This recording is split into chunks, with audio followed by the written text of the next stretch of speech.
একটি সোনার মুদ্রা নিন, সেটা জলে ফেলে দিন, তারপর তুলে নিন, সেটা মাটিতে ফেলে দিন, আবার তুলে নিন, কাদায় ফেলে দিন, আবার তুলে নিয়ে হাতুড়ি দিয়ে তার উপর প্রহার করুন। তারপরেও সেই সোনার মুদ্রার মূল্য সেটাই থাকে যা আগে ছিল, তাই না? এটা হলো উদাহরণ সংসারের সেই প্রত্যেকটা জীবের জন্য, প্রত্যেকটা মানুষের জন্য। কখনো কখনো জীবনে সাফল্যের বদলে আমরা বিফলতা পাই। যতটা আশা করেছিলাম ততটা শ্রেষ্ঠ কর্ম করতে পারি না। কখনো বা আমরা ভুল করে ফেলি, কখনো আমরা অনুচিত কর্ম করে ফেলি, কখনো সংসার আমাদের বুঝতে পারে না। তার পরিণামস্বরূপ এই সংসার আমাদের নিন্দা করে, আমাদের উপেক্ষা করে, আমাদের বিষয়ে কটু কথা বলে, কখনো সামনাসামনি বা কখনো পেছনে। সংসার এমন একটা আচরণ করে যেন আমাদের সাথে কথা বলাটাই একটা বিশাল অপরাধ। এবার সেক্ষেত্রে কি করা উচিত? মনকে শান্ত করা উচিত। বেশিরভাগ ক্ষেত্রেই এমন সময় মানুষ এটা ভেবে বসে যে তার জীবনের কোনো মূল্যই নেই। তার মনে হয় যে সে এই সংসারে শুধু একটা বোঝার সমান।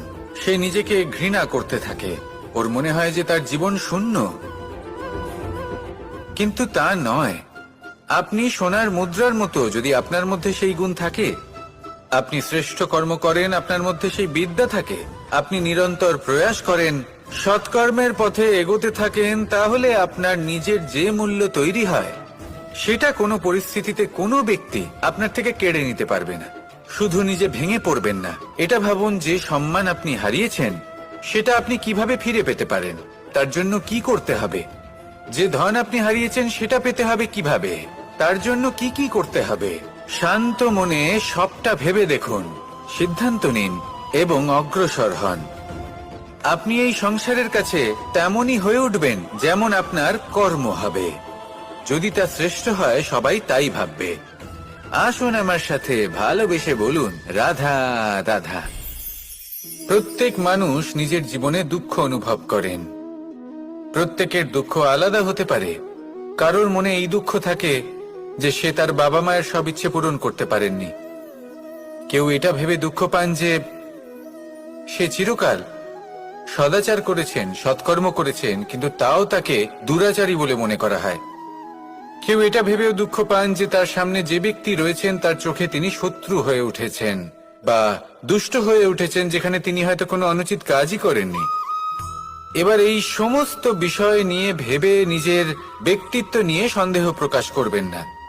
যদি নিজের ব্যক্তিত্ব নিয়ে কোনো সন্দেহ থেকে থাকে তাহলে কর্ম সংক্রান্ত প্রশ্ন করুন যে আপনি যা করেছেন তাতে কি উচিত ছিল, কি অনুচিত ছিল। যেটা প্রয়োজন সেটা এটা বোঝার যে আপনার অন্তর্মন, আপনার বিবেক আপনাকে কি বলছে, আর আপনার অন্তর্মন আর আপনার বিবেক আপনাকে যেটা করতে বলবে শুধু সেটাই করুন। আর তারপরে এই সংসার কি বলবে, কি ভাববে সেসব নিয়ে ভাবতে যাবেন না। কারণ এই সংসার তো ঈশ্বরকেও প্রশ্ন করে থাকে, ঈশ্বরকেও দোষী মনে করে। কখনো কখনো যখন কোনো ঘটনা মানুষের ইচ্ছা অনুযায়ী ঘটে না, তখন মানুষ এটা বলে যে হে ঈশ্বর, আপনি আমার পাশে থাকলেন না, আপনি বড়ই কঠোর, এটা আপনার দোষ। যেখানে বেশিরভাগ সময় হয়তো সে নিজেই নিজের কর্মফল ভোগ করছে। আর কখনো কখনো ঈশ্বর হয়তো তার জন্য আরো ভালো কোনো পরিকল্পনা করে রেখেছেন, কিন্তু মানুষ সেটা বুঝতে পারে না। তাই দিনের শেষে যেটা প্রয়োজন সেটা হলো নিজের মনের কথা বুঝতে হবে। আপনার বিবেক কি বলছে শুধু সেটাই করুন আর সামনে এগোতে থাকুন। আমার সাথে ভালোবেসে বলুন, রাধা রাধা। সবাই বলেন যে জীবনে কাদের সঙ্গ লাভ করছি সেটা খুব গুরুত্বপূর্ণ।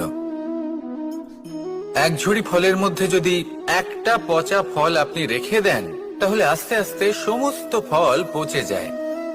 সেই জন্য কথায় আছে যে কুসঙ্গ থেকে দূরে থাকো। কিন্তু কি করা যায়? এই সংসার খুবই ছোট। যেখানে আমরা কাজ করি, যেখানে আমরা থাকি, যে পথে আমরা আসা যাওয়া করে থাকি, যে পথে আমরা ভ্রমণ করি, সেখানে এমন অনেক সংখ্যক ব্যক্তি থাকেন যাকে দেখে আমরা মনে করি যে এদের থেকে দূরে থাকতে হবে। তখন আমরা কি করতে পারি?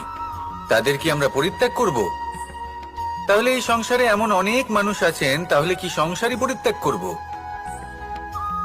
না, সেই ফলের মতন হবেন না যারা একটি পচা ফলের উপস্থিতির জন্য নিজেরাও নষ্ট হয়ে যান।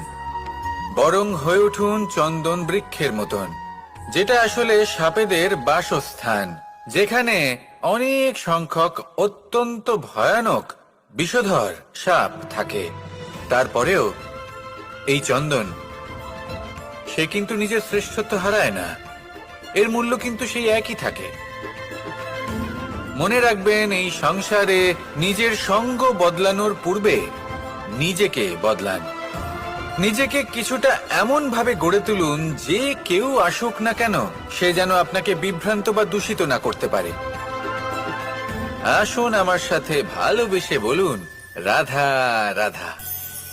মানুষ জীবনে অনেক ধরনের সুখ লাভ করে, অর্থ সুখ, পরিবারের সুখ, বৈভবের সুখ। কিন্তু এমন একটা সুখ আছে যা বেশিরভাগ মানুষকে প্রভাবিত করে, কিন্তু সেই সুখ তাদের কোনো প্রয়োজনই নেই। সেটা হলো পরনিন্দা সুখ। অর্থাৎ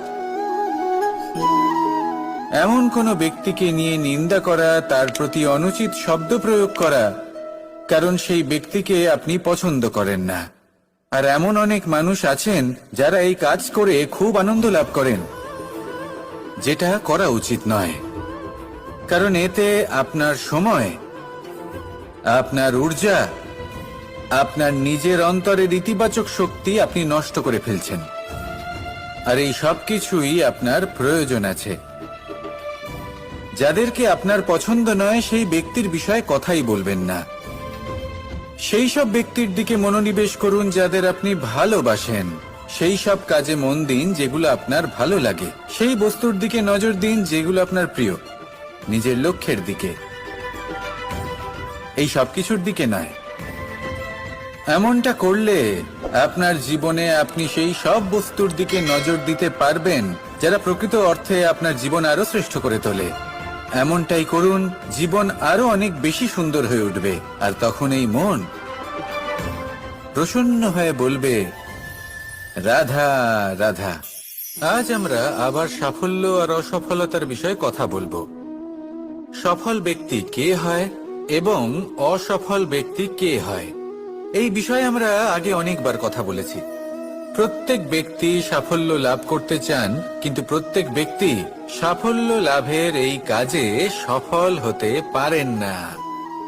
এবার এটা কেন হয়, এর পেছনে কারণটা কি? কারণ হলো ভয়। সফল ব্যক্তি হলেন তিনি যিনি নিজের সিদ্ধান্ত দ্বারা এই সমস্ত সংসারকে বদলে দিয়ে থাকেন, এবং অসফল ব্যক্তি হলেন তিনি যিনি এই সংসারকে দেখে এর বিষয়ে ভেবে নিজের সিদ্ধান্ত বদলে ফেলেন। প্রয়োজন হলো নিজের লক্ষ্যের বিষয়ে ভেবে দেখার, পথের বিষয়ে ভেবে দেখার। একবার যদি আপনি পথ নির্বাচন করে থাকেন, সেই পথে অগ্রসর হতে থাকুন আর তাতে অটল থাকুন। সবসময় দৃঢ় প্রতিজ্ঞ হন। আপনি যদি কোনো পথে টিকে থাকেন আর নিরন্তর পরিশ্রম করতে থাকেন, তবেই আপনার জীবনে সাফল্য আসবে। যদি কথায় কথায় লোকে কি ভাববে, লোকে কি বলবে, একথা ভেবে নিজের সিদ্ধান্ত পাল্টান, তাহলে কখনো নিজের লক্ষ্যে পৌঁছতে পারবেন না। আসুন আমার সাথে ভালোবেসে বলুন, রাধা রাধা। মানুষের 6টি বড় শত্রু রয়েছে, আর এরা অন্য কোথাও নয়, বরং মানুষের অন্তরেই বাস করে। এই 6টি শত্রু হল কাম, ক্রোধ, মোহ, লোভ, ঈর্ষা আর অহংকার। কিন্তু এরা কি চিরকাল আপনার শত্রু হিসেবেই থেকে যায়? এদেরকে নিজের বন্ধু করে তোলা কি সম্ভব নয়? ভেবে দেখুন না। এবার যদি কথা বলি কাম নিয়ে, অর্থাৎ কামনা করা, তাহলে মানুষ যদি জীবনে কামনা করতে থাকে তাহলে সন্তোষের অনুভূতি লাভ করতে পারে না। কিন্তু এই কামনাই মানুষের বন্ধু হয়ে উঠতে পারে। কিভাবে? ধরুন, যদি মানুষ ভাবে আমি আরো অনেক বেশি শ্রেষ্ঠ ব্যক্তি হয়ে উঠতে চাই আর তার জন্য কর্ম করে, পরিশ্রম করে, তাহলে ভবিষ্যতে গিয়ে শ্রেষ্ঠ ব্যক্তি হয়ে উঠতে পারে। কামনার কারণে, অর্থাৎ এই কামনাই ওর বন্ধু হয়ে ওঠে। কিন্তু ধরুন কোনো মানুষ যদি চায় সে শ্রেষ্ঠ ব্যক্তি হয়ে উঠবে, কিন্তু তার জন্য না কোনো কর্ম করছেন আর না কোনো পরিশ্রম করছেন, আর অধর্মের পথে চলতে শুরু করে দেন, তাহলে এই কামনাই তার শত্রু হয়ে উঠতে পারে। এবার যদি এই কামনাকে নিজের বন্ধু করে তুলতে হয়, তাহলে নিজের নির্বাচনে বিচক্ষণ হতে হবে, নিজের মস্তিষ্কের ওপর নিয়ন্ত্রণ রাখতে শিখতে হবে। সেটাই করুন আর আমার সাথে ভালোবেসে বলুন, রাধা রাধা। আজ আমরা মানুষের আরো একটি শত্রুর বিষয়ে কথা বলবো, যার নাম হলো লোভ। যে কোনো বস্তুকে অত্যাধিক লাভ করার যে বাসনা, যতটা লাভ করেছি ততটা যথেষ্ট নয়, আমার আরো চাই, আরো চাই, একেই বলে লোভ। এবার এই লোভ আপনার জীবনে শুভ না অশুভ, আপনার মিত্র নাকি আপনার শত্রু, সেটাও নির্ভর করছে আপনার ওপর। যেমন ধরুন কোনো ব্যক্তির অসম্ভব ধনের লোভ, সে সেটা অর্জন করছে আর সেটা সংগ্রহ করছে, আর সেটা লাভ করার জন্য সে অনৈতিক কাজ করছে। যদি এই সব হতে থাকে, তাহলে লোভ কিন্তু আপনার পক্ষে অত্যন্ত ক্ষতিকারক। কিন্তু যদি সেই ব্যক্তি ধরুন ধন অর্জন করছেন, তার সাথে নীতিও পালন করছেন, আর সংগ্রহ করার পরে সেটা সংসারে ছড়িয়ে দিচ্ছেন, যদি এমনটা হয়, তাহলে এই লোভ আপনার বন্ধু হয়ে উঠতে পারে। যদি আপনার সৎসঙ্গ লাভ করার, সৎকর্ম করার লোভ থাকে, তাহলে আপনি কখনো একা থাকবেন না। যদি ভালোবাসা প্রদান করার লোভ থাকে, এই সংসারকে সাহায্য করার লোভ থাকে, তাহলে এই লোভ যা সংসারের শত্রু, সেটা কিন্তু আপনার সাথে পরমাত্মার মিলন ঘটাতে পারে। এবার এই লোভকে নিজের মিত্র করে তুলবেন নাকি শত্রু করে তুলবেন, সেই সিদ্ধান্ত আপনারই। আসুন আমার সাথে ভালোবেসে বলুন, রাধা রাধা। কখনো এই প্রকৃতির দিকে তাকিয়ে থাকবেন। এই প্রকৃতি অনেক ধরনের শিক্ষা দেয়। কোন একটা গাছকে দেখুন, কিভাবে সে মাটি থেকে জল শুষে নেয়। সে ঝড় হোক বা হোক কড়া রোদ, সব সহ্য করে এবং অবশেষে সে ফল ধারণ করে। আর সেই ফল উৎপন্ন করার পরে সে ফল কিন্তু সে নিজে গ্রহণ করে না, এই সংসারকে প্রদান করে, যাতে পশু পাখি মানুষ তারা এই ফল গ্রহণ করে শক্তিশালী হয়ে উঠতে পারে, সুস্থ থাকতে পারে। সেভাবেই নদী, সরোবর এরা নিজেরাও কিন্তু নিজেদের জল গ্রহণ করে না, মাটিকে প্রদান করে, পশু পাখিকে প্রদান করে। সূর্য নিজেও নিজের জন্য প্রজ্বলিত হয় না, সে প্রকাশ ছড়িয়ে দিতে চায় আমাদের সবার কাছে, সে আলো পৌঁছে দিতে চায়। এই প্রত্যেকের কর্মে পরমার্থ নিহিত আছে, আর সেই জন্যই এদের সকলকে পুজো করা হয়। তাই মনে রাখবেন, আপনার কাছে জীবন যাপনের অতিরিক্ত যা কিছুই আছে, তা পরমার্থের জন্য। তাহলে তার সদ্ব্যবহার করুন আর আমার সাথে ভালোবেসে বলুন, রাধা রাধা। পরিবর্তন, এটা হলো সৃষ্টির অমূল্য নিয়ম। এই সংসারে সবকিছু সময়ান্তরে পরিবর্তিত হয়, এই সময়ও পরিবর্তিত হয়। পরিবর্তন চিরকাল হয়ে এসেছে আর চিরকাল হতে থাকবে। কিন্তু এবার আমরা সেই পরিবর্তন কিভাবে লাভ করব, যেটা আমাদের প্রয়োজন, যেটা আমরা চাই। আমরা জীবনে বিকাশ চাই। এই বিকাশ কিভাবে লাভ করতে পারি? এই প্রকৃতি কিন্তু আমাদের অত্যন্ত উত্তম উদাহরণ দিয়ে বুঝিয়েছে। একটি বিন্দুর উদাহরণ দিয়েছে, যা ভবিষ্যতে একটা বিশাল নদীর আকার ধারণ করে। এটা কিভাবে হয়? মেঘ থেকে একটি বিন্দু ঝরে পড়ে সেই পর্বতের ওপর যেখানে হিম আছে। সেই হিমের সংস্পর্শে আসা মাত্র সেই বিন্দুর সাথে আরো বেশ কিছু বিন্দু যুক্ত হয়, তারপর তারা অগ্রসর হয়, আরো কিছু বিন্দু যুক্ত হয়, আস্তে আস্তে একটা ক্ষীণ ধারার রূপ ধারণ করে, এবং সেটাই ভবিষ্যতে আরো এগোতে থাকে অনেকটা যাওয়ার পর যখন অনেক সংখ্যক বিন্দু একসাথে যুক্ত হয় তখন সেটা বিশাল নদীর আকার ধারণ করে। এবার আমরা মানুষ বলে আমাদের সাথে এই নিয়মের অন্যথা হয় তা নয়। আমরাও এই প্রকৃতির অংশ, আমাদের ক্ষেত্রেও একই নিয়ম প্রযোজ্য।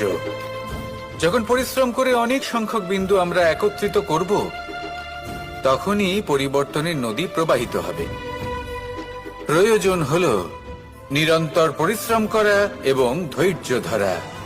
এটা করতে থাকুন, জীবনে সবকিছু লাভ করতে পারবেন। কারণ প্রকৃতি আমাদের এটাই শিখিয়েছে, আর আমরা এই ব্রহ্মরই একটি অংশ, যার দ্বারা এই ব্রহ্মাণ্ড নির্মিত। আসুন আমার সাথে ভালোবেসে বলুন, রাধা রাধা। আমরা সকলে সামাজিক জীব। মানুষের সাথে দেখা সাক্ষাৎ করা এটা চিরকালই চলতে থাকে। আমরা কখনো কাউকে উপহার দিই, আবার কখনো কেউ আমাদের উপহার দেয়। কখনো কি এমন হয়েছে যে আপনি কাউকে একটা উপহার দিয়েছেন, কিছু সময় পরে বা কিছু মাস পরে সেই উপহারই ঘুরে ফিরে আপনার কাছেই এসেছে, অর্থাৎ সেই বস্তুটাই আপনার কাছে আবার ফিরে এলো? এরকম হয়। ছেলেবেলায় একদিন একজনের বিবাহ ছিল, তখন মা তাকে একটা উপহার দিতে চাইছিলেন। তাই তিনি একটা পোশাক বানালেন আর সেটাকে সুসজ্জিত করছিলেন। আমি দেখলাম আর জিজ্ঞেস করলাম যে মা, এই পোশাক এত সুসজ্জিত করার কি আছে? তখন মা বললেন যে কানাই, কখনো কাউকে এমনই উপহার দেবে, এমন প্রকারে দেবে যে সেটা যদি আবার ঘুরে ফিরে তোমার কাছে ফিরে আসে তাহলে যেন তোমার খারাপ না লাগে। এটাই কিন্তু হয় আমাদের ব্যবহারের সাথে, কর্মের সাথেও এবং আমাদের কথার সাথেও। তেমনই আচরণ করবেন যে আচরণ